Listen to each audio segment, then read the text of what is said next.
What's up, guys? This is X2 Magazine's Junkyard 650. It's my little brother. If you guys watch my old videos, this is the big bore X2. He actually sold the big bore motor and to help fund his Gen 2 X2 with the 1100 in it. So he just pretty much threw this thing together with anything that was in his garage. So he had a little Yamaha 650 motor. So our buddy Jeremy made him some conversion plates, handmade. Here, you can take the hood off. Check it out. He's got a US Plastics gas tank, not strapped down. Nice. It's got a 650 Kawasaki pipe. He made this little conversion plate from the Yamaha motor to the Kawasaki motor. Everything's pretty much just stock 650 Yamaha motor, and then the cheater pipe. And then he did this little outlet right here. Yeah, wait, Teeny. This little outlet right here. I actually really like how he did that. He's got the stock motor, or the stock water box, and then it goes up in the top, and then it comes out directly straight on the bottom of the water box. And then he's got his tubbies that he had on there. Yeah, other than that, oh, his e-box is just chilling inside there. But let's go take it for a ride and see how it handles. All right, so the biggest thing that I'm curious to see here is how this bone stock Yamaha motor stacks up with a bone stock Kawasaki 650 motor, because that's what I have in my other X2, my 94 bone stock 650. So let's see how they compare. Haven't ridden an X2 in a year, but should be able to get on there no problem. Let's try a side mount.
Just died mid-turn. That was weird.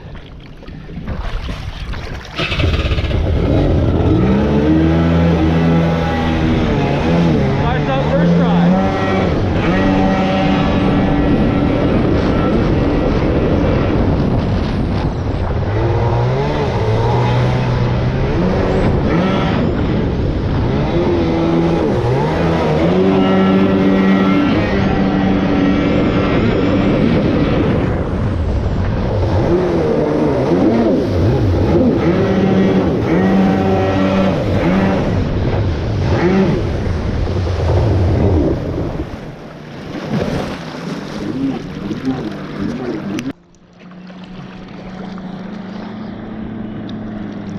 There you go.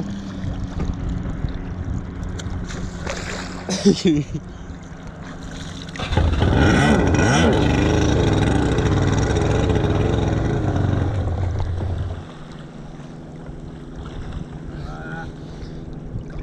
is not easy. Oh my god.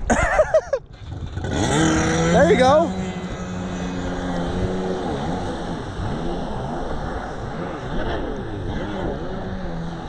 Then he falls again.